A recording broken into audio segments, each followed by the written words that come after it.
Elijah Monroe had cleared security 100 times, but this time the TSA officer didn't just doubt his ID, he threw it on the floor. No apology, no correction, just a laugh. Cameras rolled as bystanders watched a black tech CEO humiliated at the gate of a $4.3 billion. But what happened after he picked up that ID, no one saw coming. Before we deep dive into this interesting story, subscribe to our channel, and tell us where are you watching from. Share in the comments below. The morning sun slid like golden silk across the polished marble floors of LAX, casting long shadows of rushing travelers, wheeled suitcases, and early flights lost to time. Amid the noise and motion stood a man whose very presence defied expectations, a 6'2" frame in a tailored charcoal suit, shoes shined to a mirror gleam, and a deep mahogany skin that drew both admiration and quiet scrutiny. Elijah Monroe didn't belong to anyone's stereotype of billionaire, and he knew it. As he approached the first security checkpoint, Elijah adjusted the gold cufflink on his left sleeve, a subtle flex of power, of legacy. His suitcase, black Italian leather with the initials EM, embossed in fine gold, rolled silently behind him. Inside, sealed under velvet, was the final printout of a $4.3 billion merger agreement, one that would reshape the AI and ethical tech industries forever. This meeting wasn't just a business transaction, it was history waiting to be written. He handed his passport and boarding pass to the TSA agent, with a calm smile. The agent, a young Latina woman, glanced at it, nodded, and waved him through. So far routine. But then came the second line, the ID check station before pre-clearance. That's where it began. A white male staffer, mid-40s, thinning hair with a name tag that read Greg, took Elijah's ID with 2 fingers, holding it like it was damp. His eyes narrowed slightly, then flitted between the photo and the man before him.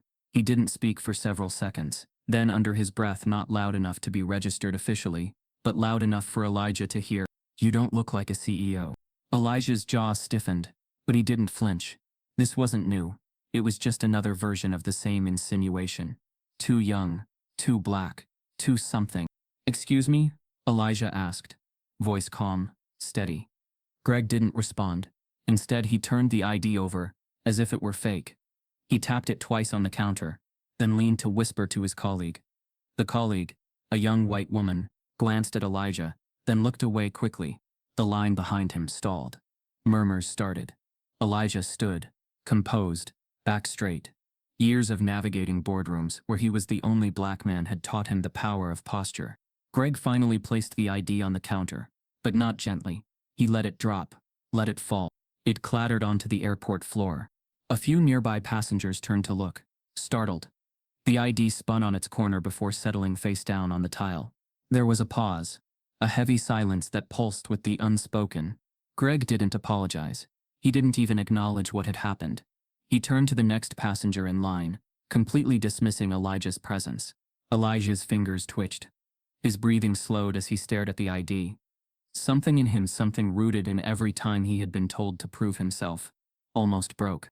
And yet, he bent down slowly, picked up the ID with careful fingers, brushed it off, and slipped it into his pocket. His hands were shaking, but only slightly. No one helped. No one said anything. He walked forward, eyes fixed on the sign that read VIP Clear. This wasn't about his ego. This was about a merger that would lift not just his company, but an entire generation of black engineers, coders, founders who believed they were building something too big to be stopped by prejudice. He passed through pre-clearance without further issue, but the air around him had changed. Invisible lines had been drawn. Whispers now trailed behind him, like contrails.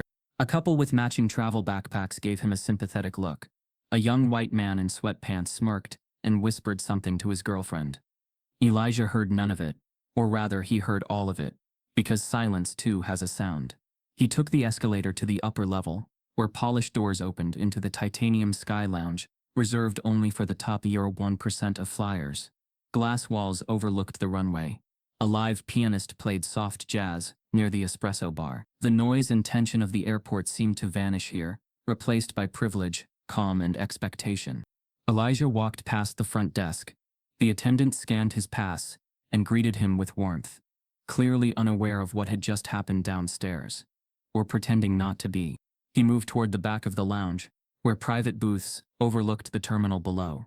He needed to call Jordan, his co-founder, and get a headcount on the board before the pitch deck meeting began in San Francisco. But then he stopped. His eyes locked on a corner booth near the glass wall. Sitting there, legs crossed, sipping coffee, and smiling like the universe belonged to him, was Robert Callahan. Gray suit, Rolex, perfect hair. Elijah hadn't seen him in over a decade. The last time Callahan had called him boy in front of an entire floor of executives at Orbis Capital. The same Callahan now led the rival firm competing for the Neurozyme merger, a firm pushing against Elijah's vision of inclusive AI. And now, there he was, early, confident, and clearly aware that Elijah was running behind. Callahan looked up from his phone, made eye contact, and smirked. "Look who finally made it," he said without standing. Elijah said nothing, but in that moment he realized something chilling. This wasn't coincidence. Callahan had seen everything, and maybe Greg had too. The game had started long before Elijah even walked through security. Elijah turned toward the bar to clear his head, but before he could order a drink, his phone vibrated with a new alert. Merger leaked to press impacting stock. Elijah Monroe stood still at the edge of the lounge bar, his phone vibrating in his palm. The breaking news alert blinked across the screen. Breaking. Rumors swirl around multi-billion-dollar AI merger. Sources say Neurozyme in final talks. His heart thudded once. Sharp, cold, and hard. He hadn't said a word to the press.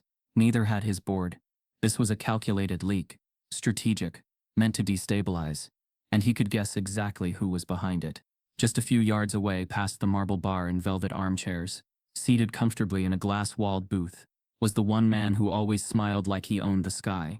Robert Callahan. Espresso in one hand. A smug calmness wrapped around him like cashmere. Their eyes met.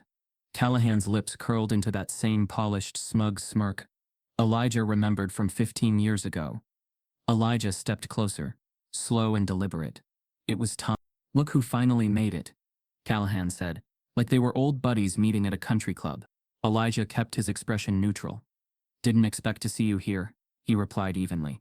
"Oh, I bet you didn't." Callahan gestured toward the empty seat across from him. "Join me. I assume we're both headed north." Elijah hesitated, then sat. This wasn't about comfort. It was about control. In a room full of money, posture was power. And posture, Elijah had learned, could say more than any statement.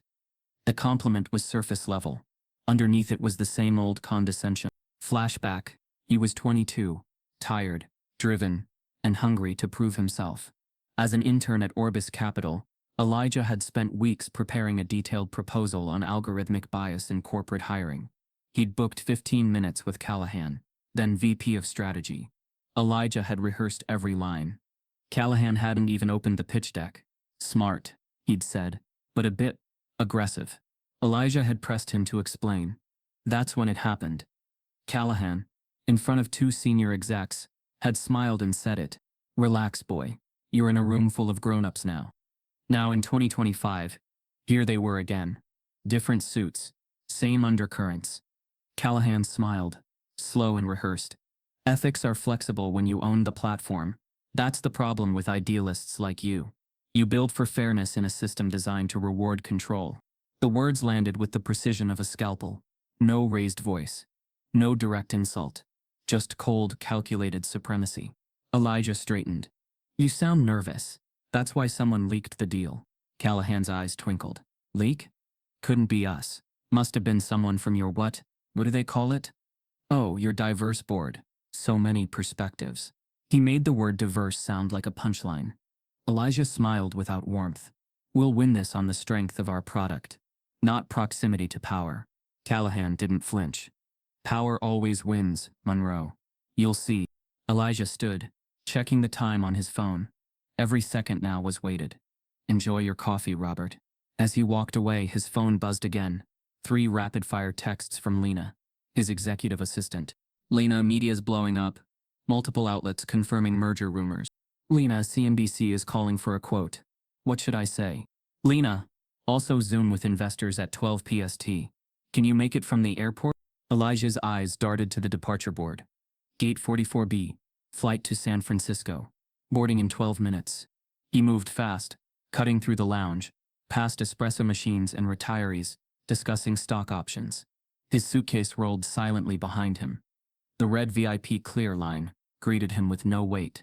The finish line was in sight. But just as he reached the terminal exit, "Sir, one moment please."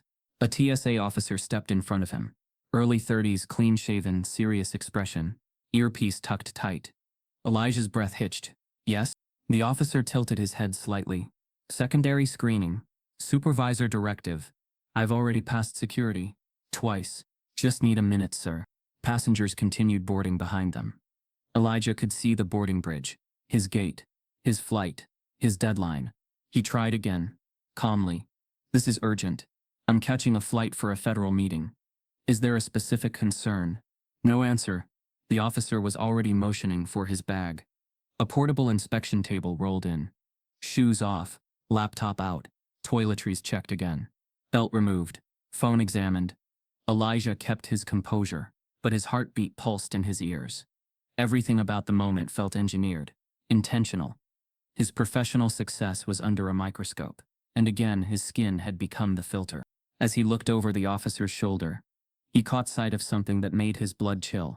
Callahan, standing just outside the lounge, coffee in hand, watching, smiling. Elijah's mind spiraled. Had Callahan orchestrated this too? Was the leak just part of a broader strategy to destabilize his team? Before the final vote, he kept silent. He knew the rules. Any sign of frustration would be weaponized against him. The angry black man narrative was always waiting in the wings, ready to be deployed. The inspection finished. The officer gave a stiff nod. "You're clear." Elijah stepped forward to the boarding counter, boarding pass in hand. He scanned it. Beep! A red X flashed on the screen. The gate agent looked up, confused. Tapped again. That's odd. Says here your reservation's been canceled." Elijah blinked. "That's not possible. It was confirmed 2 hours ago." "I'm sorry, sir. It's showing you're not on this flight." He stepped back slightly, breath catching. He opened his phone, pulled up the itinerary. Sure enough, it was marked as cancelled. No explanation. From across the hall, Callahan was gone. Elijah stood frozen, boarding pass trembling in his hand. Behind him, the gate door closed with a dull final hiss. His flight to the most important meeting of his life had vanished, and someone had pulled the strings. The boarding gate closed with a soft mechanical hiss, but to Elijah it might as well have been a vault door slamming shut. He stood frozen at the security kiosk, the rejected boarding pass still in his hand. The agent avoided eye contact, already tapping at another screen, offering no explanation. A half-hearted "sorry sir" mumbled under her breath. His phone buzzed again. "Lena, what's your ETA? Callahan's firm just posted their pitch deck." "Lena. The press is quoting them as industry-ready and time-sensitive. You need to be here now, Elijah." The ache behind his eyes returned. There was no time to argue with agents who weren't paid to care, and no way to demand answers without making a scene. Every impulse in his body screamed for reaction, to demand, to raise his voice, to tell the truth as loudly as necessary. But truth wasn't always what got heard. Especially not when your skin added subtext to your every move. He turned back toward the terminal desk, clutching his phone. A second TSA officer, different face, same expression, approached. "Sir, we'll need you to step aside." Elijah didn't move immediately. He scanned the boarding area. Out of nearly 70 people lingering or passing through, he was still the only black passenger in sight. He said nothing, just followed. They walked him 15 feet from the gate to a small partitioned area behind a low barrier. No door, no privacy, just enough separation to isolate him from the flow of regular travelers, and make sure everyone could still see. The agent gestured toward a folding table already laid out. "Take off your shoes, remove your jacket. Laptop, wallet, phone on the table, please." Elijah obeyed, jaw clenched. He set each item down with calculated care. His Rolex gleamed under the overhead lights. The boarding pass, still warm from his hand, fluttered slightly as he placed it on top. "What's the issue?" he asked, his tone measured. "Random inspection," the officer replied without blinking. Elijah stared at him. "You just watched me get screened downstairs, then pre-cleared through VIP. Now you cancel my ticket and call me back for a random inspection." The officer didn't respond, just ran the wand over his limbs, tracing the outline of his arms, back, thighs. It felt rehearsed, not for safety, but for disruption. People were staring now. A couple with toddlers slowed to gawk. A college-aged girl across the hall pulled out her phone and started recording. A man in business casual muttered something to his wife, who gently steered him away. Elijah felt like a street performer who hadn't volunteered. One of the agents opened his carry-on, pulling out items with passive indifference: chargers, cologne, folders, his slim MacBook. Another officer thumbed through his notebook, page by page. The quiet invasion of dignity. They weren't searching for danger. They were searching for doubt. "Where are you headed today?" the second officer asked, eyes still on Elijah's driver's license. "San Francisco," Elijah said. "Business. CEO of Norizon Technologies." The officer raised an eyebrow. "You're the founder?" "Yes." "What kind of business is that?" "Artificial intelligence. Workforce equity systems." The officer nodded slowly, unimpressed. "Interesting." Another agent appeared. Female. South Asian. She avoided eye contact too, but motioned toward Elijah's wallet, flipping through each card. He watched as she inspected his Amex Platinum like it was counterfeit, despite every layer of proof. His ID, his passes, his position. They stared at him like a suspect. Not a CEO. Not a traveler. Just a black man with a nice bag and too much poise. His phone vibrated again. "Lena, are you okay? The media's tweeting about the leak. Callahan is already in the building." He wanted to scream, but he couldn't afford to. Instead, he closed his eyes for a second. His mind looped one brutal, quiet thought.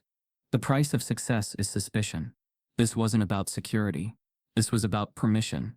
The idea that someone like him needed to prove he belonged over and over again. He remembered what Lena had texted earlier. "Cameras are everywhere. Don't snap." The humiliation clung to his skin like smoke. He reopened his eyes to see the younger agent holding his laptop upside down, shaking it slightly. Elijah flinched but didn't speak. They were checking him like a man with nothing to lose. And yet Elijah knew he had everything to lose. Another group passed behind him. Two white men in finance blazer uniforms, whispering while pointing. One laughed softly. His face burned. But he stood still. Finally, after what felt like forever, the officer stepped back. "You're good," he said, like he was doing Elijah a favor. "No apology," Elijah asked softly. The officer turned, already walking away. He redressed quickly, fingers slightly trembling as he tightened his belt and zipped the bag. His watch felt heavier on his wrist.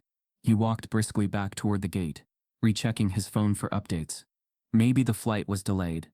Maybe he still had a chance. But as he rounded the corner, hope evaporated. The gate was closed, the hallway empty. No passengers, no attendants, just silence. His flight was gone. He checked the time, 12 minutes past scheduled takeoff. No announcements, no alerts, just absent. He felt it, not just the missed flight, but the weight of something far deeper. The way the world bent reality around people like him, just enough to disrupt their trajectory. All around him, life moved forward. Flights landed. Coffee was sipped. Laughter floated in from the lounge above. But for Elijah, the world had tilted off its axis. His phone buzzed once more. This time the message wasn't from Lena. "Anini on number." "I saw what they did. You don't know me, but you need to talk to the press. Before they spin it first." Elijah stared at the number. His heart thudded as another alert came in. A viral video had just been posted, of him standing shoeless, silent, being searched like a criminal. Elijah Monroe stood motionless in the middle of Terminal C, numb but still upright, as if his body had gone on autopilot. Around him, travelers moved in waves, some rushing with coffee cups, others dragging luggage, earbuds in, laughter echoing in fragments. But his world felt stalled, like someone had pulled the emergency brake on his reality. His phone buzzed in his pocket again, relentless, but he didn't check it yet, not after what he'd just experienced. The humiliation of that random check still lingered on his skin like cold sweat. His shoes, newly laced, felt tighter. His palms, freshly dried, still tingled from the friction of laying them open on a table like evidence. And now his flight was gone. No explanation, no apology, no chance to undo the last 30 minutes that had unraveled everything. He exhaled hard through his nose and pulled out his phone. The Delta app confirmed his fear. Next available flight to San Francisco. 5 hours 12 minutes. The time read 10:18 a.m. His investor pre-meeting was at noon sharp. Missing it wasn't just an inconvenience. It was corporate suicide. Elijah moved fast, his shoes clicking with sharp purpose across the terminal floor, as he beelined for the service desk. He didn't have time for emotion. There was too much at stake. Too many eyes watching, too many people, most of whom looked nothing like him, ready to interpret his absence, not as sabotage, but as instability. The young woman behind the desk smiled politely. Her name tag read Julie. "I need the earliest possible flight to San Francisco," Elijah said, voice controlled but direct. "Now." Julie's fingers danced across her keyboard as she frowned at the screen. "I'm sorry, sir. It looks like all direct flights are full until 5:48 p.m. I can add you to the standby list, but it's tight. Weather from Vegas delayed several aircraft this morning." Elijah clenched his jaw. "Charter?" he asked. "Private terminals?" She hesitated. "That would have to be arranged through a private FBO operator. I can give you the list we use for executive reroutes." "I've done it before," Elijah interrupted, already pulling out his phone. "Just tell me if LAX Private is accepting departures right now." Julie tapped again. "They're open, but they're backed up. One runway in use." Of course, the timing couldn't be worse. Elijah was already dialing Lena, his assistant. "Lena," he said as soon as she picked up, "I need a jet. Any private charter available within 100 miles. Get me wheels up in 90 minutes or less." "I've been trying," she said quickly. "I've contacted 10 operators. Most are rerouted or grounded because of crew timeouts. One has availability, but the pilot's on FAA rest hold until 2 p.m. Elijah exhaled sharply. "Keep pushing. Don't stop." His phone buzzed again. This time, FaceTime. It was Jordan, Horizon's co-founder, and the only other person in the company with enough stock and credibility to negotiate investor confidence solo. Elijah swiped to answer. Jordan's face appeared, pixelated and panicked, pacing a hallway lined with modern art and glass panels. "Where the hell are you?" Jordan said without a greeting.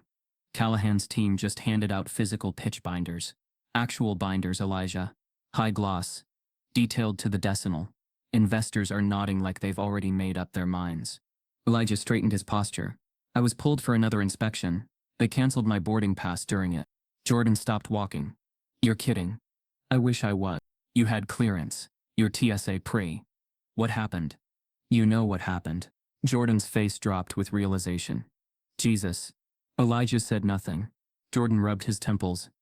"I'm in the room alone, man. We're 5 minutes out from pre-vote discussion. I can't buy more time." "I'm trying to charter something," Elijah said. "Standby isn't viable. I might zoom in if I can get out of here in time." Jordan hesitated. His voice softened. "If I were the one traveling, they wouldn't have pulled me, right?" Elijah didn't respond. Jordan sighed. "I'm sorry, man. I know that's not helpful, but it's the truth. It wasn't the first time this reality had reared its head, and it wouldn't be the last." A memory punched through Elijah's focus. Uninvited, 2 years earlier, their Series B pitch. Elijah in his Navy suit, portfolio in hand.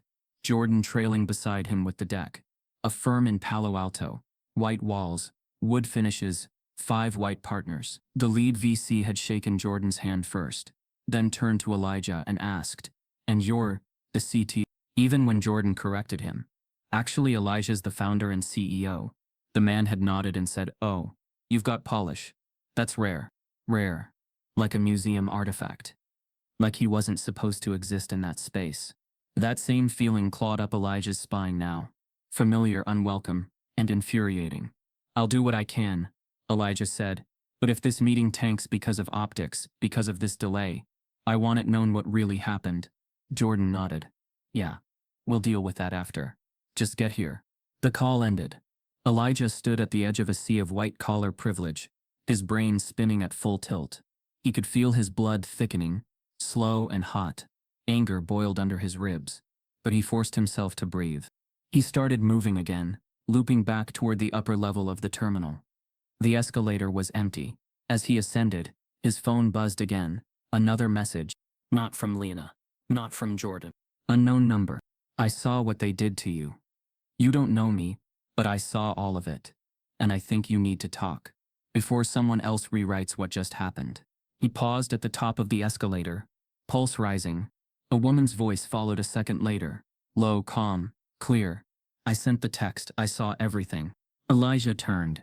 Sitting just off to the right, legs crossed at the ankles, was a black woman in her late 30s, wearing a denim jacket and holding a small carry-on bag. Her hair was tied back, face makeup free, eyes unwavering. "I'm not just someone watching," she added. "I'm a journalist. Naomi Steele. Independent. I used to cover civil rights for the Tribune. Now I do my own thing. But I don't just chase clickbait." He didn't say anything.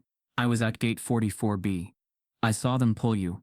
I saw them speak to each other before they approached you. I recorded most of it." Elijah frowned. "You were filming." "Always am," she said, pulling out her phone. She tapped a few times, then turned the screen toward him. It was footage of the entire incident. But what caught Elijah's eye wasn't just himself, standing shoeless, quiet, compliant. In the background, Callahan, watching, sip of coffee, whisper to someone, then gone. Elijah's breath caught. This hadn't been random. This had been planned. "You see it now?" Naomi asked. "That man didn't just witness your delay. He likely caused it." Elijah stared at the screen. The pain of being violated was now morphing into something else. Strategy, disruption, manipulation in a tailored suit. "I haven't posted it," Naomi said. "But I will. Unless you want to talk first." "On record." He hesitated. The pressure inside his chest felt atomic.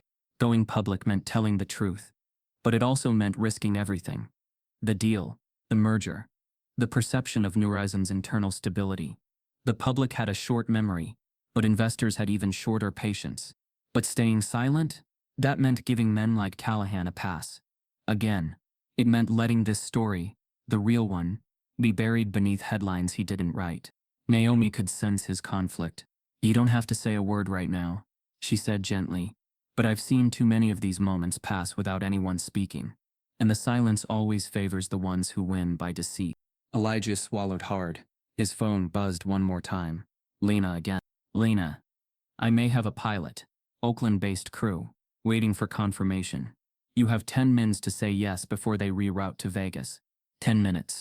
And in those 10 minutes, Elijah Monroe had to decide, protect the deal or expose the system.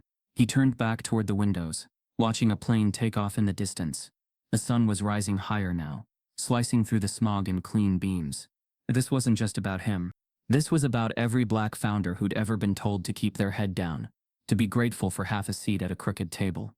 It was about every deal that got dismissed not because the numbers were off, but because the face behind them didn't match the ones signing checks. Naomi stood now, phone still in hand. "We can tell the truth," she said, "or we can let them write the ending." Elijah didn't blink. He stepped toward her. "You want the story?" he said, voice firm. "Then I hope you brought a lot of storage, because this starts with sabotage, and it ends in fire." Elijah hesitated. He stood at the edge of the polished floor near the windows, sunlight cutting across his face, phone still vibrating with Lena's updates. Naomi Steele, standing just a few feet away, held her phone low now, her offer still hovering in the air, like static. "Tell your story," she'd said, "or let them define it for you." He looked at her, then back at the departing planes. Every instinct in his body was split, half wired for survival, the other for war. He turned to her finally, voice low. "Not yet." Naomi didn't flinch. She didn't argue. She just nodded, slipping the phone into her jacket pocket like a holstered weapon. "Your call," she said. "But if I go silent and this gets buried, we both know what happened." She turned and walked away. No sales pitch, no pressure, just the facts between them. Elijah returned to the Delta service desk, confirmed standby for the 5:48 p.m. flight with a grim nod, and walked back toward the business lounge. He needed quiet, space to think. The walls around him felt tighter than ever. Then, 10 minutes later, it happened. Naomi had posted anyway. No fanfare, no caption designed for clickbait, just a single tweet. Black CEO headed to billion-dollar merger meeting. Stopped for second random inspection. Flight canceled. No apology. No accountability. Flying while black. Attached was a still shot from the video. The moment Elijah stood shoeless, head slightly bowed, with agents surrounding him. The boarding gate and Callahan's blurry silhouette in the background were just visible enough to raise suspicion but not accusations. Elijah didn't see it right away.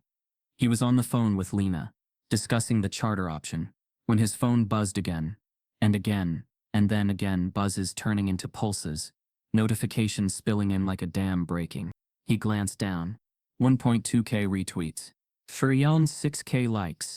Flying while black trending. He blinked. His name hadn't been tagged. But somehow, the story had found its way to him. Naomi had kept her word. She hadn't outed him directly. But she didn't have to. The internet moved fast, faster than planes, and even faster than denials. By the time he opened Twitter, a screenshot from a business tech podcast had already identified him. That's Elijah Monroe, founder of Neurozyme. The guy's pitching a $4 AI merger today. WTF? Retweets jumped to 7,000 in under 30 minutes. By the time Lena called back, her voice was tight with urgency. Elijah, you're going viral. He rubbed his eyes. I know. Naomi posted it. What do we do? Callahan's team is going to use this. They'll spin it. Into what? He asked bitterly. That I delayed the meeting by being too detained? I don't know. But you need to say something. His phone rang. Then again. A flood of unknown numbers filled the screen. Reporters, colleagues, civil rights groups. Even an old investor who once passed on Neurozyme texted him. If this is true, it's disgusting. Let me know how to help. Elijah stared at the screen like it belonged to someone else. The whole world now knew something had happened, but they didn't know how deep it went. He didn't want to be a symbol. He just wanted to get to San Francisco. Finish the pitch, close the deal, elevate the company and bring real equity to a system that had done everything to avoid it. But now, he had been forced into the spotlight. He paced the quiet lounge, murmurs of executives behind him rising in volume. People were talking now, about the video, about him. Even in this insulated bubble of power suits and private wealth, phones were glowing with the story. On a mounted flat screen above the bar, the ticker on CNN's newsfeed caught his eye. Breaking, racial profiling incident delays tech CEO at LAX. No names yet. But it was only a matter of time. At the same moment, Naomi sat in a coffee kiosk across from Gate 50, her laptop open, fingers flying. She was updating the blog version of the story, linking to civil rights data, and past incidents involving TSA and airport profiling. She had done this before, but something about Elijah's story felt different. Like a thread in a much bigger tapestry was finally fraying. Meanwhile, across the country, in a glass conference room in downtown San Francisco, Robert Callahan was spinning gold. He stood in front of a sleek, curved screen, presenting Neurozyme's competitor product, like he had been born to sell it. Calm, confident, with binders laid out in front of each investor and a strategically diverse analyst team behind him. He moved through the pitch with precision. While Neurozyme's founder is still en route, he said at one point, with a soft chuckle, we thought we'd use the time productively. We understand his schedule's been unpredictable. Laughter in the room, muted, but present. The seed was planted. Elijah's absence was now painted not as sabotage, but as mismanagement. And every minute he wasn't there, the narrative hardened. Back in LAX, Elijah sat in the quiet corner of the lounge, head in hands. Every part of him burned with the weight of the moment. He was at a crossroads that no one had prepared him for. Speak out now and potentially become a martyr, or stay silent, arrive late, and allow the narrative to calcify into something half-true and permanently damaging. Lena called again. Elijah, I'm serious, reporters are outside. They're asking for a statement. He looked up toward the glass walls. Outside, a small cluster of cameras had formed near the check-in counters. 2 TSA agents were huddled, radios pressed to their ears. One pointed toward the lounge area. Inside, a woman in a gray blazer whispered to her colleague and glanced at Elijah. Eyes widened. It was happening faster than he could track. He wasn't just the subject now. He was the story. He felt the shift in the room as more phones buzzed in unison. Then, on the lounge TV, a statement appeared. TSA spokesperson. We categorically deny any incident of racial profiling. The inspection followed standard random procedures. Elijah stood. His mouth tightened. Naomi, now back near the security checkpoint, saw the same alert on her phone. She muttered under her breath. Of course they'd deny it. They always did. And now the agency had officially entered the battle for the narrative. Elijah's heart pounded. He knew what came next. At that exact moment, his phone rang again. But this time the caller ID didn't read Lena or unknown number. It read, Congresswoman Dana Wexler. The name on the caller ID made Elijah freeze. Congresswoman Dana Wexler. She wasn't a stranger to headlines or social movements. A rising star in Washington and a powerful black voice in tech ethics and public policy. She was someone Elijah respected from a distance. Someone who had once quoted Horizon in a TED Talk on algorithmic bias. Now she was calling him direct. Elijah tapped accept with a shaking thumb. Mr. Monroe, her voice rang clear and calm through the speaker. I saw the video, and I saw the denial. He didn't speak at first. His throat felt tight, but not from fear, from fatigue, from all the words he had swallowed over the years to maintain his place in rooms built to exclude him. I want you to know, she continued, what happened to you isn't isolated. It's systemic. And now that the world's watching, they need to hear from you. Not a press release. Not a rep. You. Elijah took a deep breath. Congresswoman, I appreciate your call. But you know what this might cost me. I do, she said plainly. But some costs are investments. Some silences become legacies. Yours is no longer just about you. Her words hung like weight in the air. She wasn't pushing, just naming the truth. I'll be watching closely, she added. And if you decide to speak, I'll make sure your voice isn't standing alone. When the call ended, Elijah stayed seated near the lounge windows, eyes fixed on the horizon. Planes ascended into the pale California sky, while the buzz of his phone resumed its steady rhythm like a second heartbeat. He opened Twitter again. The hashtags were no longer just trends. They were war drums. Shio while black. Systemic gatekeeping, not random. Elijah Monroe. Each tweet was louder than the last. Stories flooded in. Black travelers, professionals, artists, teachers, and executives recounting eerily similar experiences. Each one with a different setting, but the same undercurrent. I did everything right, and it still wasn't enough. And then, just as the flood turned tidal, came the pivot. TSA's official statement. He saw it first on CNN, streaming across the lounge's muted TV screen. The passenger in question was subject to a standard inspection triggered by behavioral flags. Reports indicate he was verbally combative and delayed the screening process. No apology, no acknowledgement, just blame. They had gone from denial to deflection in under 2 hours. Elijah felt his pulse rise, not from surprise, but from insult. He had said nothing. He'd complied with every word. They had filmed him, searched him, humiliated him. And now, they were calling him combative. He opened his group thread with Lena and Jordan. Elijah. They just labeled me aggressive. Said I caused a delay. Lena. We saw it. Media's already spinning it. But wait, Jordan. Check Twitter now. Something dropped. Elijah toggled back to Twitter. At the top of his feed was a new tweet, already gaining momentum. Internal airport footage of the Elijah Monroe incident has just leaked. Watch and decide who was actually combative. He clicked the link. The footage opened in a grainy black and white clip, clearly from airport surveillance cameras. No sound. But the visuals said everything. Elijah, calm, stoic, standing straight. TSA agents surrounding him, speaking amongst themselves before motioning him aside.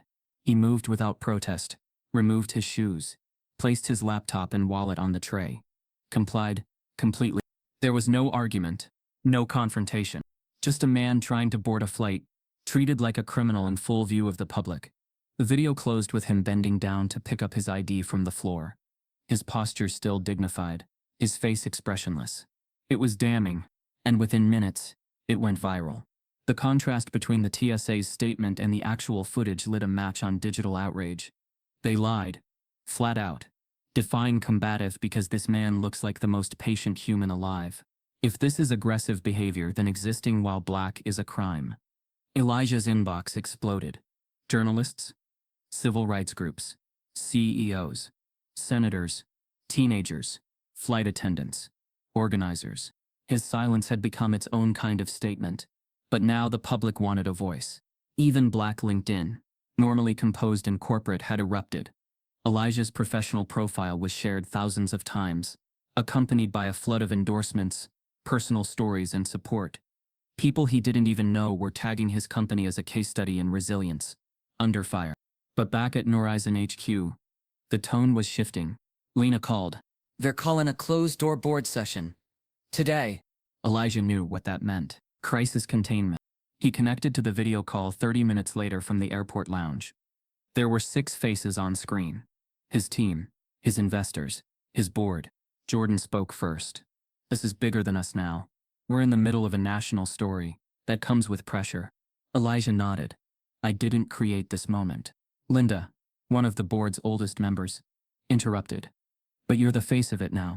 She wasn't wrong. But it stung. Another investor chimed in. I'm fielding calls from concerned capital partners. They're not angry about the video. They're angry that this is now a narrative we're tied to. They fear distraction. Elijah's brows furrowed.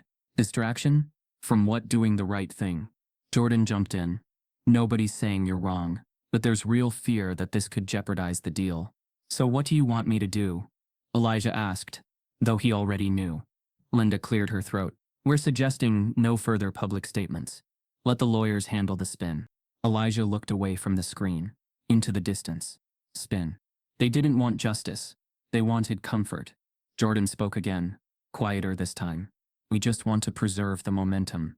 Stay on course. Stay quiet. Keep your head down. Smile for the camera, and let the moment pass. Just like always. Elijah ended the call before saying another word. And within seconds, Lena messaged again.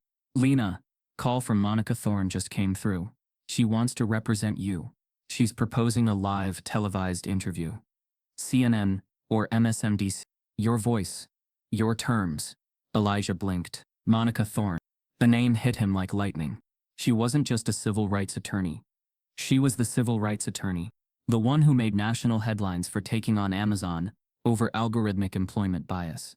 The one who dragged a New York hedge fund into the spotlight for firing black analysts who spoke out.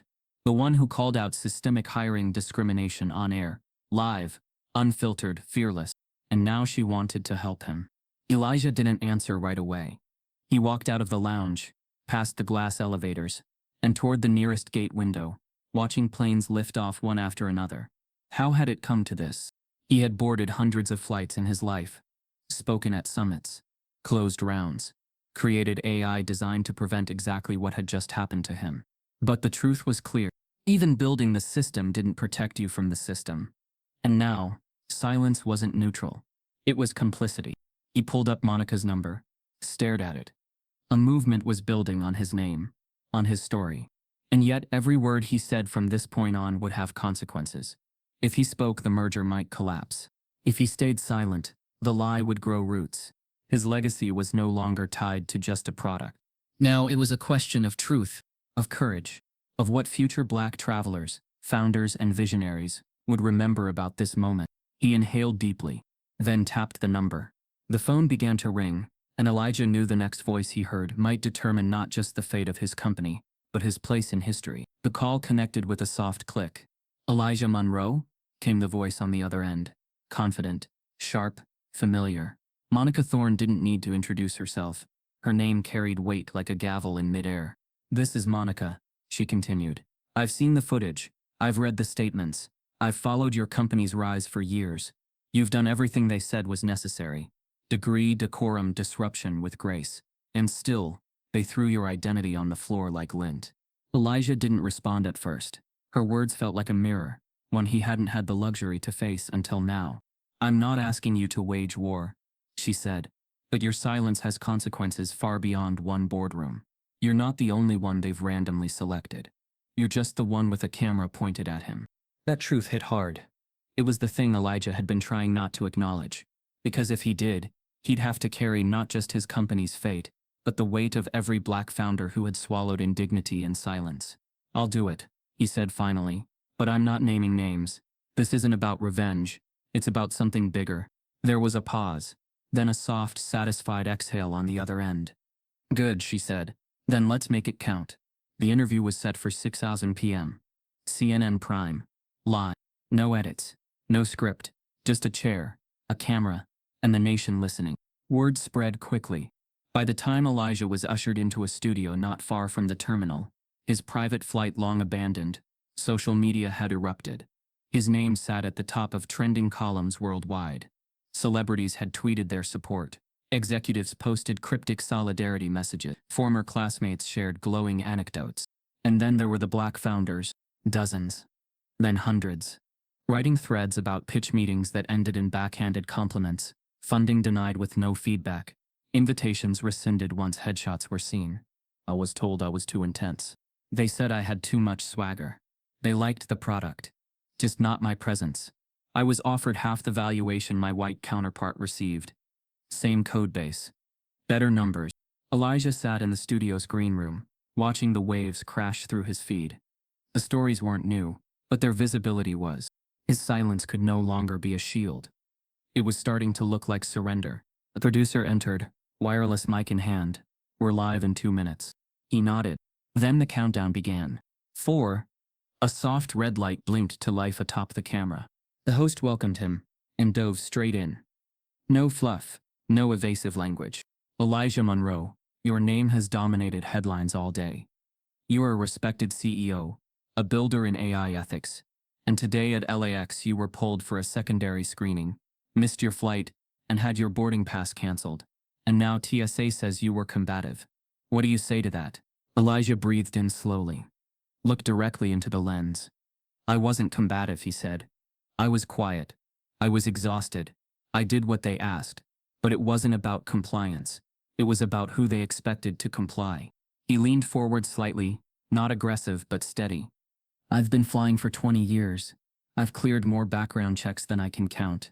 And still a white agent looked at my ID and saw a question mark, not a credential. The host waited. Elijah continued. I'm not naming staff. That's not the point. This is about a system where being black and successful doesn't make you immune. It makes you visible in a different way. It makes you threatening to those who don't understand how we got here. The host was silent. So was the control room. Because this wasn't just a moment. It was a revelation. I've heard stories for years, Elijah went on. Black founders getting told they're too aggressive. Black developers told to tone it down. Executives asked if they're in the right room. And I thought maybe, if I just kept building, if I made something so undeniable, I could bypass all that. He smiled, faint and tired. But you can't outbuild bias. You can only name it. And today, I'm naming it. The interview ended 5 minutes later. But the world didn't. The clip spread like gasoline under flame. By 7:30 p.m., it had racked up 3 million views. By 10 p.m., it passed 10 million.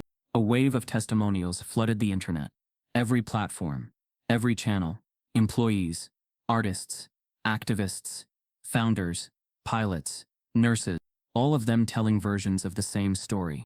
We did everything right, and still, it wasn't enough. Corporate America responded the way it always did. Statements of concern, mentions of inclusion, promises of listening, no resignations, no reform. Even the airport issued a vague press release. We're reviewing protocols to ensure equity. No name, no apology, no accountability. But inside Norzan, the impact was nuclear. Investors were split. Some called Lena with hesitation in their voice. Others sent direct support, praising Elijah's composure.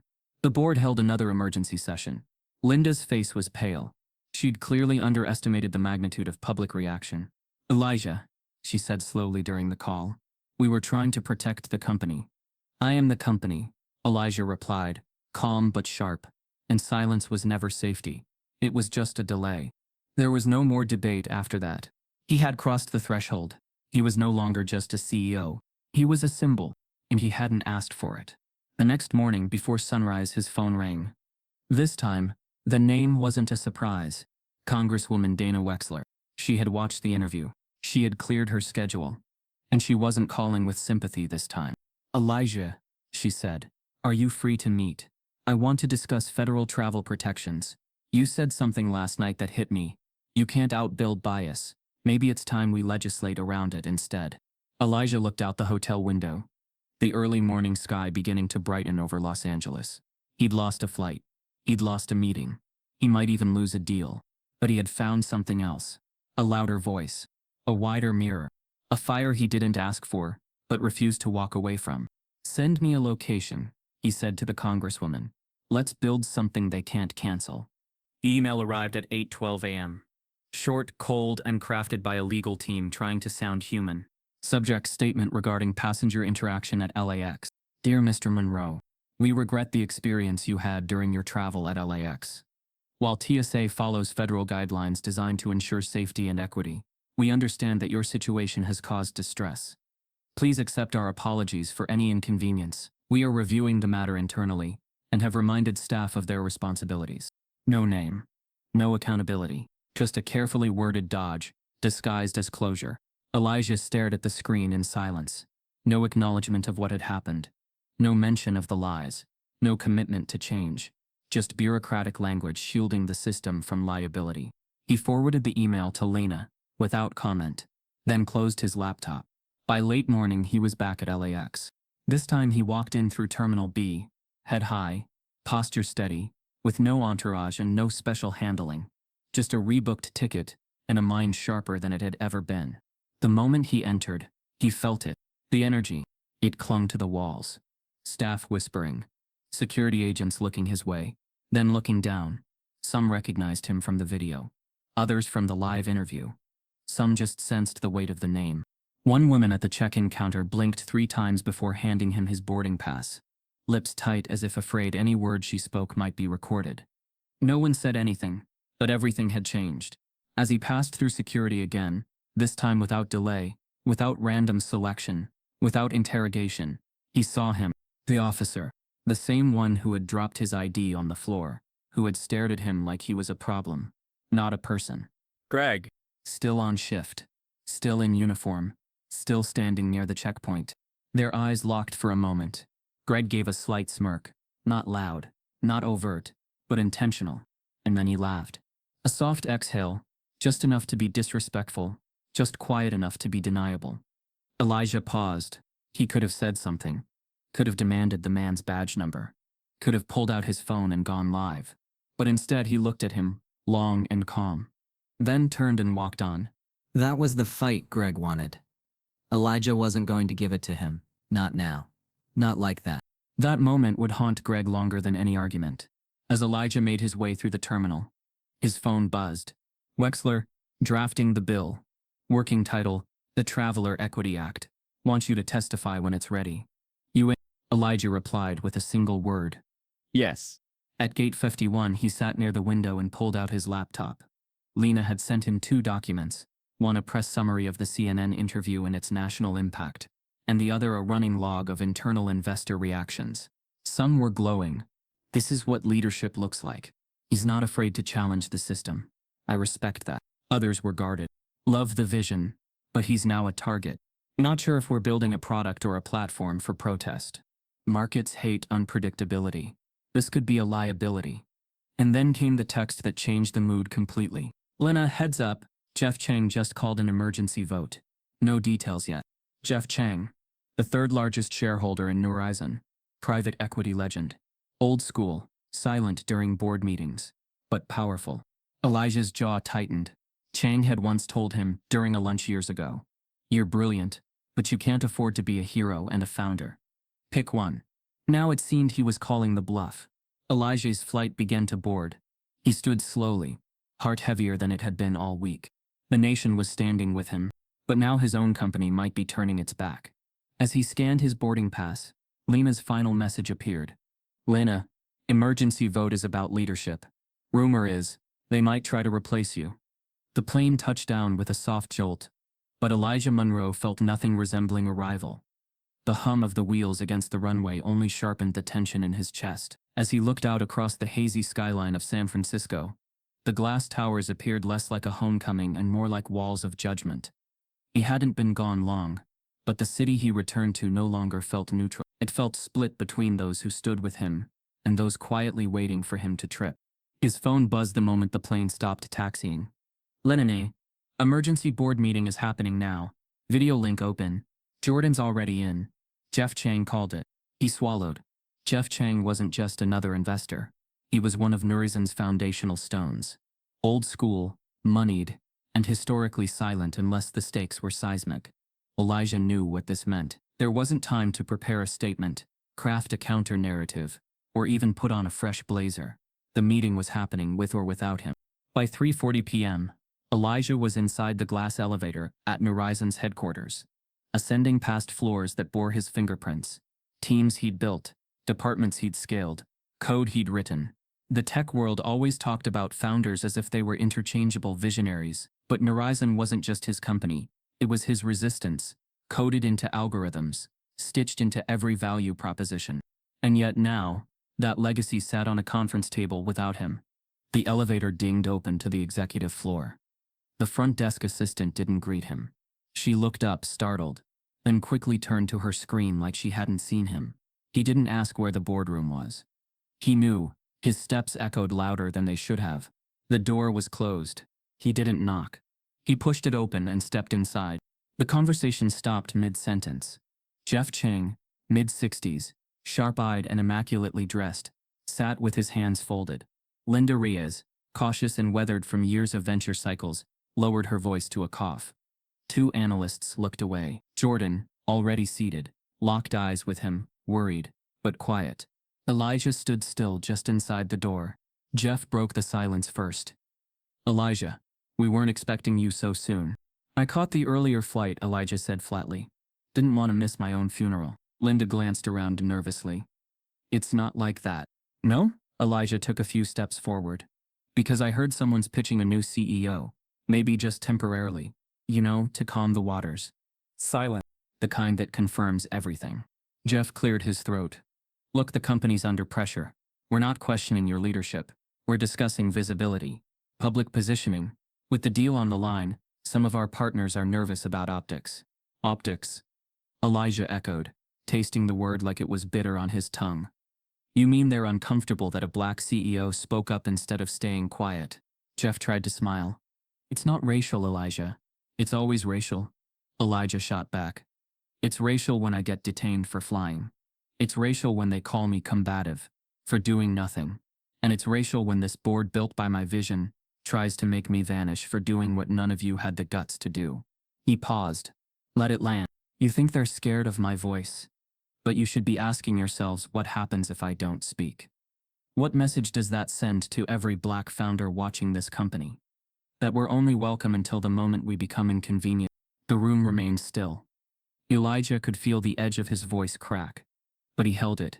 His dignity had always been his armor. But now the betrayal stung deeper than corporate politics. It was personal. Jordan finally stood. He's right. If we sideline Elijah, even temporarily, the story explodes. We lose the media. We lose authenticity. This company was founded on the idea of transparency and ethical systems. You throw out the guy who built that. We become the hypocrisy we were supposed to fix. Linda shifted in her seat. Jordan, we're trying to preserve the company, and you're willing to burn the soul to do it? Jordan asked, louder than usual. Jeff stood, adjusting his blazer. This isn't emotional, it's strategic. Elijah shook his head. No, Jeff, it's cowardice. The room fell silent again. That was when Lena appeared in the doorway, phone in hand, breathing faster than usual. I'm sorry to interrupt, she said, but Elijah needs to see this. He took the phone. An email was open. The sender anonymous. The subject line cold and precise. Greg Fisher, internal history. Attached were personnel records, redacted in parts, but clear enough. 7 prior complaints, all linked to Greg Fisher, the same TSA officer who had tossed Elijah's ID like trash. All involving black travelers. All flagged with comments like unnecessarily escalated, demeaning and intimidating behavior. But every complaint had been dismissed or sealed. One even included internal audio, Fisher muttering, "They act like they're important." Same look, every time. Elijah read the line twice. Then again, his hand stayed steady, but something inside him dropped. The man who had profiled him had done it again, and again, and again, and no one had stopped him, because the system had been designed to let him continue. Elijah looked up at the boardroom. This, he said, lifting the phone, isn't just about me. It never was. He turned the screen to face the board, voice calm as steel. Tell me, if we stay silent now, are we still a company that fights bias or one that profits from it? The boardroom was silent as Elijah held the phone in front of them. Greg Fisher's redacted record, glowing against the glass table. 7 complaints. 7 stories of black passengers treated with contempt, humiliated under the same badge that tossed Elijah's identity to the floor, and every one of them dismissed, brushed aside, buried beneath the weight of bureaucracy and indifference. Jeff Chang leaned in, squinting at the screen, his voice low. Is this verified? Elijah's tone didn't waver. This came through an encrypted drop from a TSA insider. The complaints matched the employee ID tied to the man who profiled me. Linda Reyes rubbed her temples. We need legal eyes on this. Carefully. We can't overreach without confirmation. This is confirmation, Elijah replied. What you're looking at isn't a one-time failure. It's a pattern, and we need to decide if we're going to keep pretending it's not real. No one responded. They didn't need to, because the truth was right there, and it had been ignored long before Elijah ever stepped into Gate 4. As Elijah exited the boardroom, Lena walked beside him, pace quick, voice hushed. Naomi's been working off the same lead. She said, I sent her the redacted records. She's connecting the complaints to actual travelers. And she found something. Elijah looked over. She traced one of the previous incidents to a black woman. TSA record says non-compliant behavior. But Naomi found a blog post from the same day by a woman named Rachel Vines, describing being verbally degraded by a male officer at LAX. Same terminal, same officer description, same outcome. Elijah stopped. Rachel Vines. He recognized the name. She was an HR exec who had posted once on LinkedIn about being told, "You don't look like a global director." Her post had gone viral, then disappeared. Naomi reached out to her, Lena said. She didn't respond. But the dots are aligning. Later that evening, Naomi sent a full write-up, dates, times, badge ID confirmations, cross-referenced surveillance timestamps from public sources. Greg Fisher's pattern was undeniable, and it had been hidden in plain sight. Elijah's attorney, Monica Thorne, stepped in quickly, issuing a formal request to the airport authority, under FOIA guidelines. They responded with a two-line denial. Personnel records are protected. We cannot confirm or release employment history related to the officer in question. Monica didn't flinch. She filed an emergency petition, citing public interest and public safety. But while the lawyers prepared their battle, the internet didn't wait. Naomi's article dropped just before sunrise. 7 complaints. 0 accountability. The TSA officer who profiled a CEO. It detailed every incident, every silenced report, every known case where the agency had reviewed internally and found no fault. And then it asked the question no one wanted to answer. How many more stories haven't been told? The article exploded across every platform. People began digging, sharing, retelling. Within hours, 2 more passengers came forward. Both black, both harassed by Fisher. One had tried to file a complaint, but never received a response. The other was told her tone was uncooperative. The TSA issued another vague press statement. We are aware of recent speculation involving a TSA employee. We take all claims seriously and are reviewing our processes. Still no name. Still no accountability. But then, something cracked.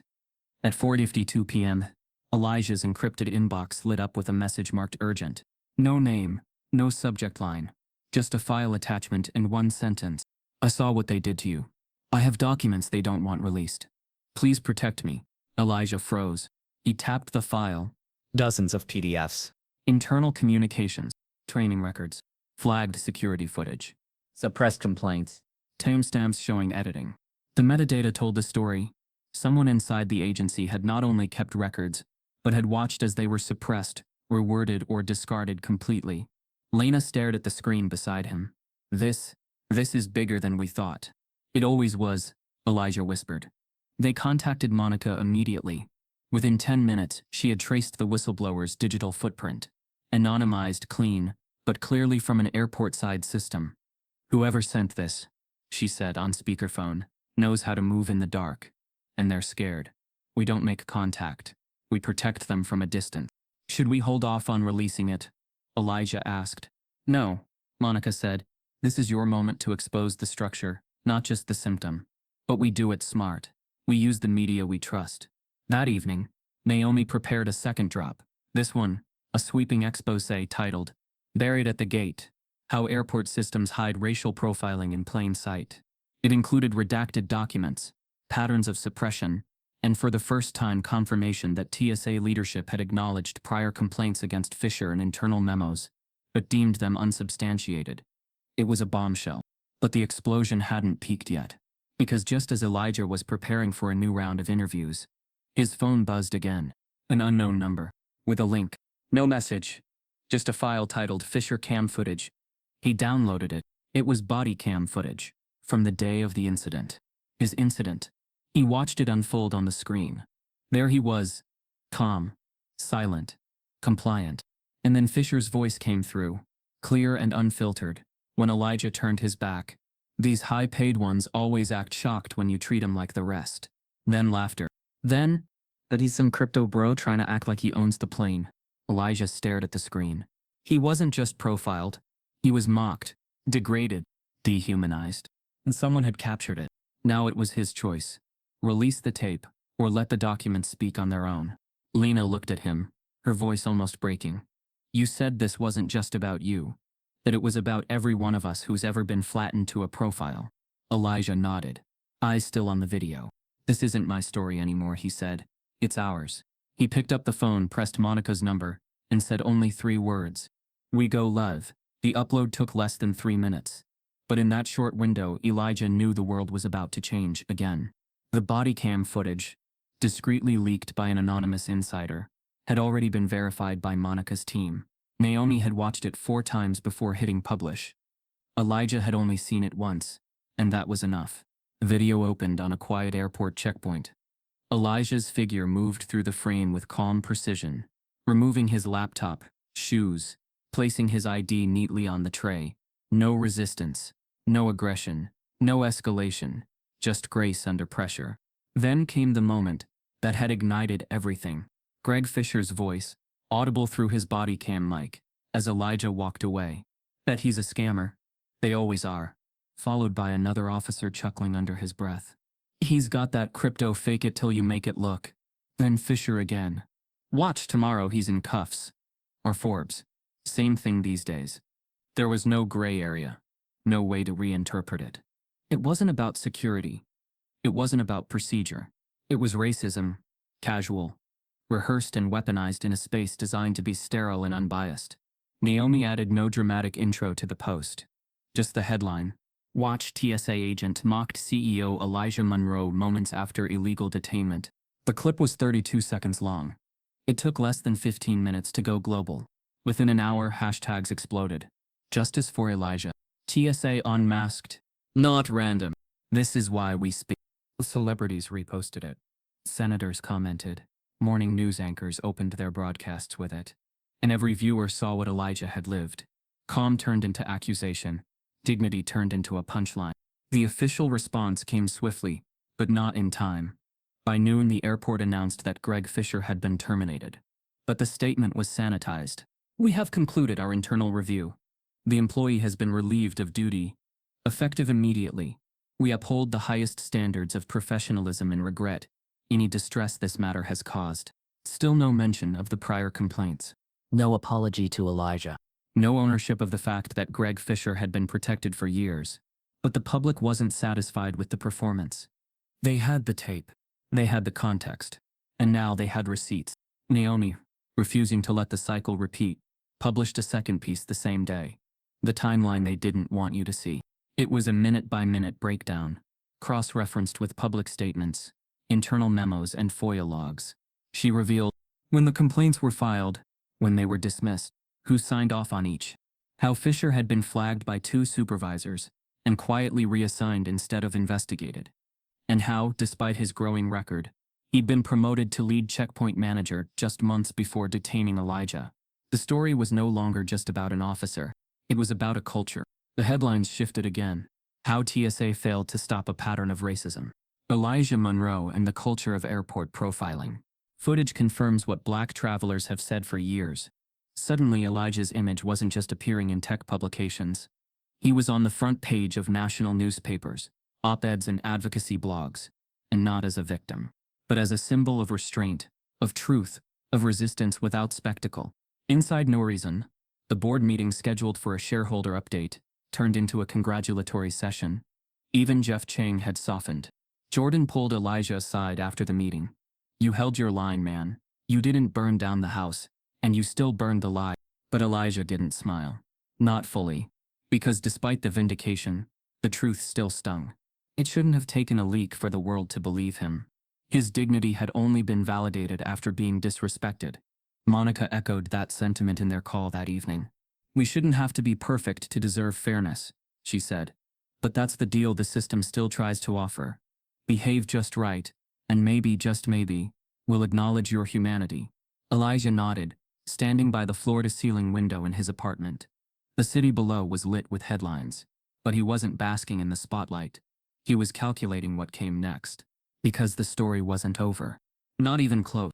His phone buzzed again, this time a number from D.C. He answered. The voice was deep, steady, and purposeful. Elijah, this is Senator Alston, Judiciary Committee. I've been following your story closely. Yes, Senator, Elijah said, instantly alert. We're holding hearings next month on civil rights violations in federal agencies, including transportation and screening protocols. We'd like you to testify. Elijah paused. On record? On record. Love. Broadcasted. You'd be our lead voice. The senator didn't need to say more. Elijah knew what it meant. He was being asked to shift from subject to witness. From headline to history. Elijah turned from the window, eyes sharpened. Send me the date, he said. I'll be there. Elijah stood behind the precinct podium as the cameras clicked. The hearing room was packed. Journalists, advocates, lawmakers, and the public press gallery. Above him, a banner read, Civil Rights Oversight, Passenger Safety and Fair Treatment, at Federal Checkpoints. The air hums with gravity. This was no longer about a single detainment. It was the apex of something far larger. He inhaled deeply, aligning his composure. When the congressman signaled, he began. For over a decade, I built Horizon, a company aimed at eliminating bias in technology-driven hiring. I believed the world needed systems guided by ethics. But when I boarded a plane at LAX for a $4.3 billion merger meeting, I discovered that the human systems remain broken. His voice was steady, pain tempered by resolve. He described the ID toss, the repeated screenings, the canceled ticket, the smear of non-compliance. Each detail conveyed with restraint, yet piercing honesty. He watched as faces in the gallery shifted. Some skeptical, others. His narrative hit all sides. Democrat and Republican aides glanced knowingly at each other. Equality and accountability felt like bipartisan language now. Elijah shared the timeline, the leak of complaints, the body cam footage, and the mockery captured in sickening detail. He dropped Fisher's comments word for word. Bet he's a scammer. They always are. Each quote left a silence, so heavy, it sounded louder than applause. When he finished, he paused. The hush lingered. Camera shutters clicked. Lawmakers scribbled notes. An unexpected twist. From the second row, a man rose, a white middle-aged gentleman, with a military bearing. I'm ELAP Colonel Marcus Hayes, he said, voice firm. I was traveling with you at LAX that day. I can attest, they singled you out from the moment you stepped off the escalator. I stood by, felt powerless. I apologize for their cowardice. The moment was unscripted, powerful, order and respect, standing in solidarity with Elijah's dignity. A cascade of similar declarations followed. A mother who was denied entry because of her natural hair. A retired black nurse subjected to repeated pat-downs despite credentials. Veterans. Teachers. CEOs of color. Their stories echoed Elijah's, each refusal of humanity stitched together into a tapestry of systematic erosion. Members of Congress exchanged glances. A few nodded. Notes filled margins with phrases like urgent reform and federal accountability. After Elijah left the stand, staffers swarmed. Reporters asked him questions. Cameras sought his image. In the back hall, his attorney Monica and Congresswoman Dana Wexler embraced him. Wexler whispered, "They're drafting the Passenger Rights Equity Act." This hearing lit the fuse.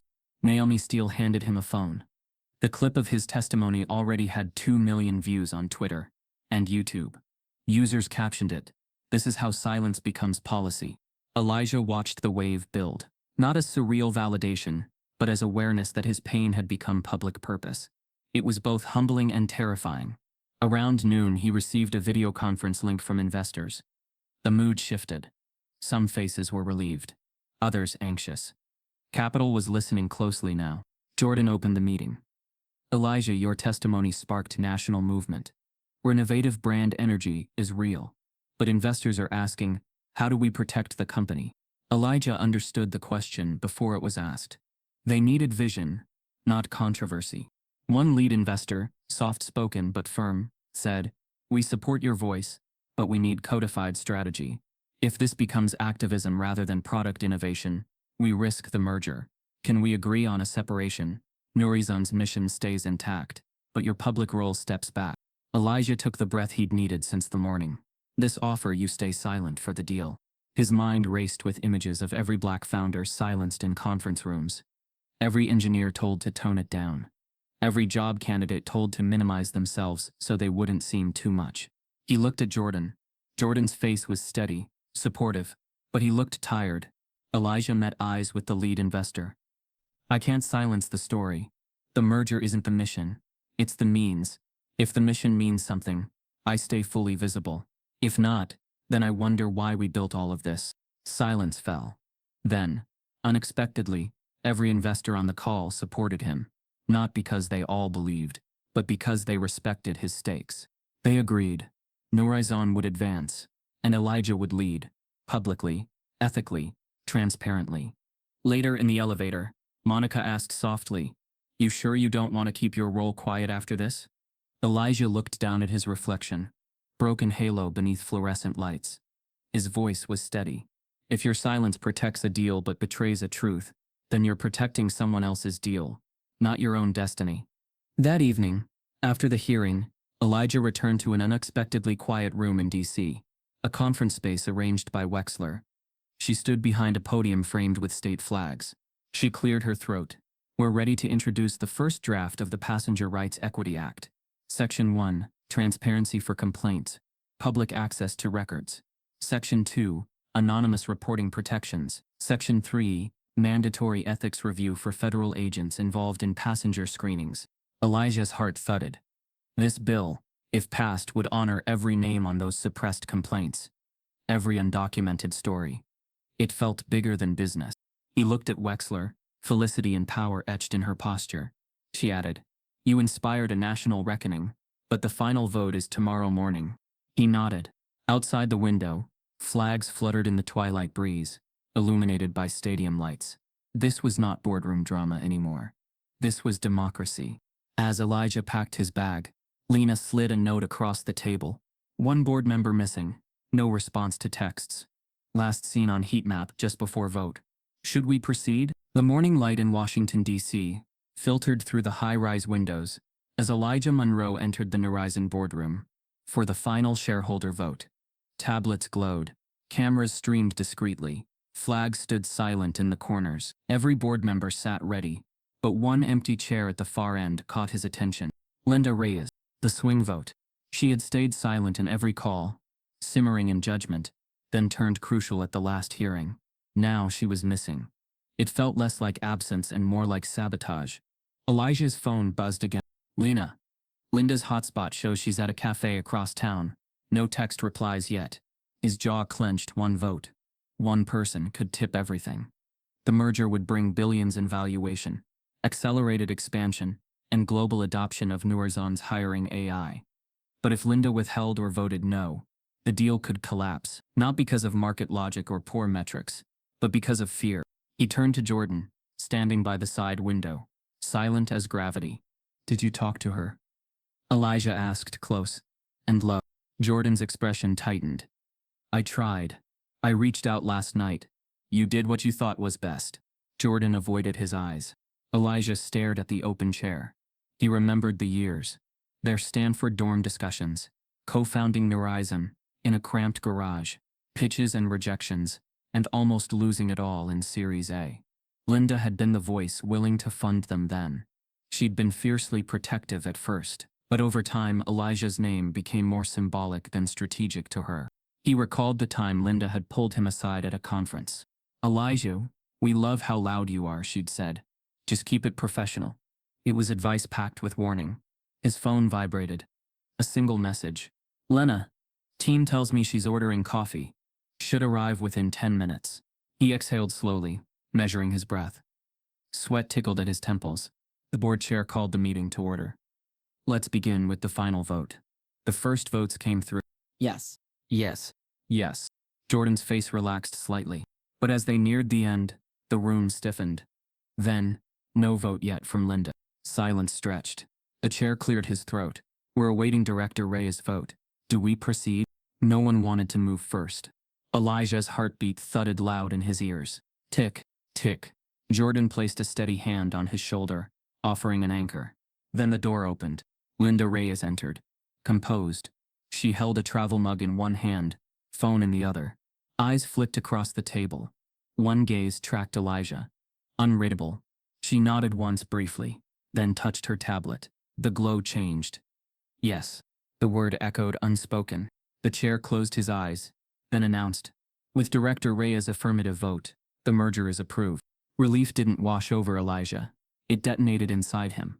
The deal was saved, not by strategy, not by optics, but by the board choosing truth over fear. Linda's late arrival confirmed it had been her call all along. Jordan exhaled, fists unclenched. Linda stood and addressed the room. This decision wasn't about financial prudence. It was about principles. We align with Horizon's ethics because its leader is more human than hypothetical. I needed to see that still unbroken before I signed. No platitudes, just reality. Elijah nodded, eyes damp. He took a slow step forward. This merger was never about valuation, he said. Voice filled with quiet power. It was about building something that amplifies dignity, starting with how we treat people like me, at airports, in boardrooms, everywhere. Heads bowed, phones still buzzing. Emotion thrummed in the room like open circuitry. He walked toward Jordan, who looked tired but proud. They clasped forearms in private affirmation. Co-founders reunited at the threshold. Then Elijah turned again. His phone buzzed. A single email notification from an unknown sender. He opened it. From a young black boy named Malik. Subject line. Because of you. The body read, Mr. Monroe, I'm 13. And I watched your story last night. My mom works for TSA, at another airport. She tells me about people being treated badly. I didn't think CEOs ever got treated like that. Thank you for speaking up. Because of you I won't shrink anymore. Elijah stared. The words didn't just land, they exploded. His heart stuttered. This wasn't a founder emailing. It was the next generation, telling him they had seen him, and would not disappear. The deal was done. But he'd gained more than capital. He'd earned belonging, and left a promise. He looked at Jordan, at Linda, and whispered, we need something bigger than a company now. Behind him, over the wall, he saw a chart showing the merger's projected growth, and under it, a note, Project Passage, Legal Aid Fund Pilot, not on the funding deck, until now. Elijah pressed send on a new email. Let's build it. Elijah Monroe stood by the window of his corner office, staring out at the LA skyline. The photo on his desk, him picking up his ID from the floor, had become the emblem of a story too big to ignore. He felt the weight of every frame behind him. Ambition, success, trauma, redemption. The merger was done. The legislation was underway. But he had become more than a CEO. He had become a movement. He replayed his journey in his mind. The shuttle from LAX, the silent hum of the airport lights, the humiliating inspection, the viral video, the televised interview, the boardroom revolt, the congressional hearing. Each step had been brutal and necessary. Each scar had become a story others needed to see. In cities across the globe, protests erupted.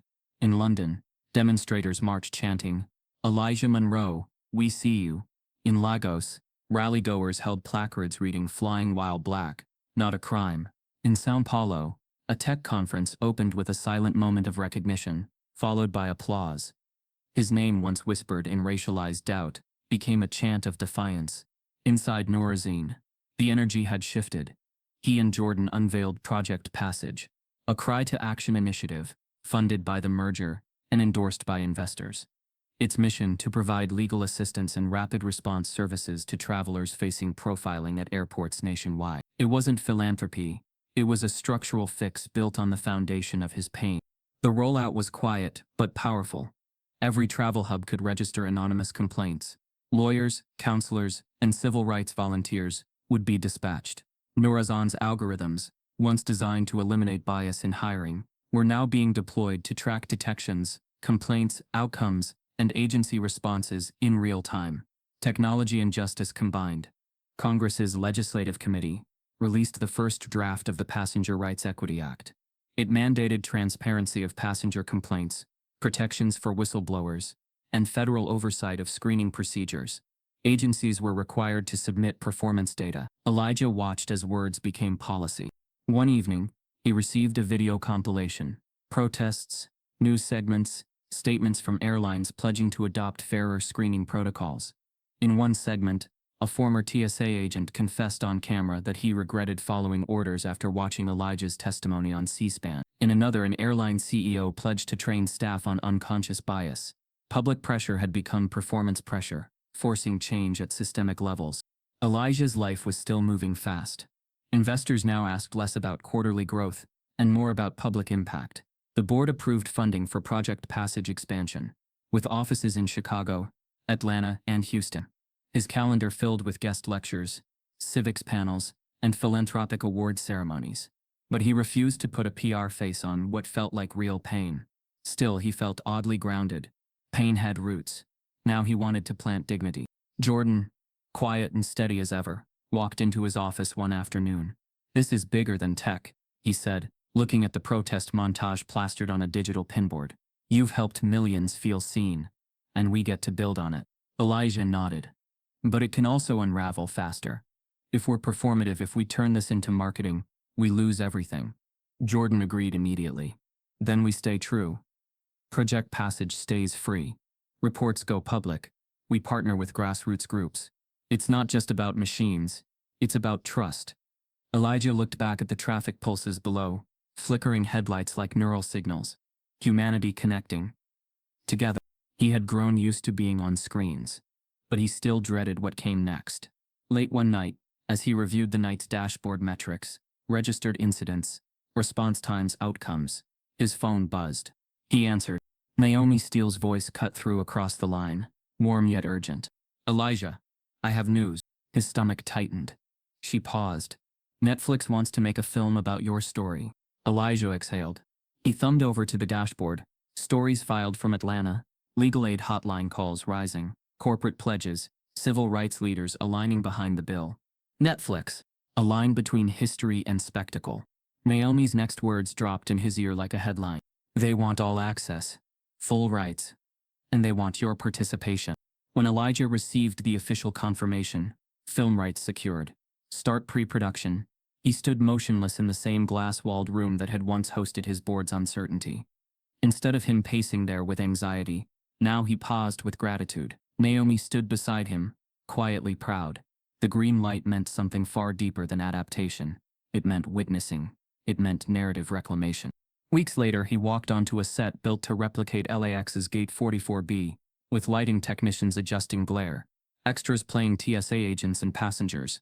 An actor in a sharp suit approached him with trembling reverence. "Mr. Monroe, I'm playing you." His voice cracked as he extended his hand. Elijah studied him. The actor's eyes glanced away when reciting the lines. "Sir, we need you for a secondary screening." That echo, when played back, sounded like orchestration. Caught off guard, the young actor paused mid-line and began again with raw emotion.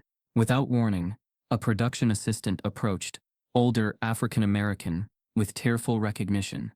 He introduced himself as a former TSA agent at LAX, who had filed an internal complaint years ago against Greg Fisher.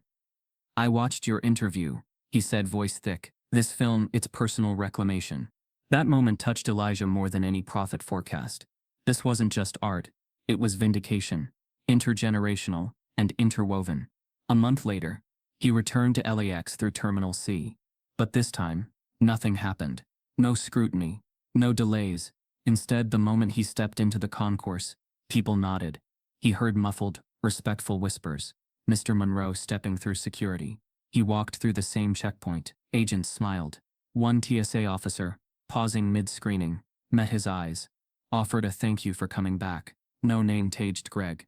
No smirk. No profile. He paused at the checkpoint afterward, holding his phone for a second to capture the familiar signage, now transformed, not from trauma, but from quiet affirmation. A subtle power shift. That afternoon, he visited Roosevelt High School in South Central LA. A banner read, "Inspiring Tomorrow's Leaders." He stood before a packed auditorium of black students, ages 13 to 17, each with a name-plated desk and attention refined by hope. He spoke without script. "I was once in your seat," he began, "watching the world assume I didn't belong. Being told, you're too intense, too visible, too much." He paused as the words landed. These were no abstract lessons. These were his scars and their context. He explained Project Passage, legal support for travelers, algorithms mapping profiling, phone lines available across states. He asked them, what if every time someone tried to shrink your dreams, you had a system to push back? Hands shot up. A girl with an engineering club shirt asked, would Project Passage help someone like me who flies for robotics competitions? Elijah smiled. That's the point. Maybe we don't just fund legal aid. Maybe we inspire first lawyers, first pilots, first founders, people who look like you and refuse to disappear. When the bell rang, a young boy, maybe 15, approached with tears. He dropped his student ID. Elijah bent, picked it up slowly, and handed it back with a smile that carried more dignity than a desk full of speeches. That moment echoed back to the moment his ID had fallen, and no one offered help. He saw the same uncertainty, the same hope. In dozens of airports, screens flashed moments of Elijah's story, news anchors summarizing his testimony, crowds walking through protest formations echoing his name, executives watching his firm's growth metrics pointing upward even as Project Passage spread across communities. In Washington, lawmakers introduced the Passenger Rights Equity Act to bipartisan applause. In courtrooms, internal agency memos leaked, forcing public inquiries. Industry groups pledged mandatory bias training. Horizon expanded, but more importantly, Horizon Impact Fund distributed grants for travelers' rights. Legitimacy and justice had circled back to integrity. That evening, Elijah stood on the rooftop of his downtown apartment, gazing at the city lights and the distant outline of LAX runway beams. He rebooted his story in his mind. They tried to reduce him to a profile. They threw his ID on the floor. They denied his humanity. And yet, he became something entirely different. He became vindication. He became voice. He became movement. He spoke softly to the skyline. They tried to reduce me to a profile. I became a revolution. Just then his phone buzzed again. Naomi called. But this wasn't urgency. This was a question. Elijah, Netflix wants to know, are you okay starring in your own story? He closed his eyes, feeling the weight of every protest chant, every high school question, every boardroom betrayal, every legislative breakthrough. He took a breath. He didn't answer yet. Because this isn't just a film. It's a legacy. It's a movement. If you've ever been judged before you spoke, watched dignity stolen in plain sight, or felt invisible in a room you earned your way into, you know Elijah's story isn't rare. It's real. It's ours. Type yes if you believe silence should never protect injustice. Subscribe if this broke your heart.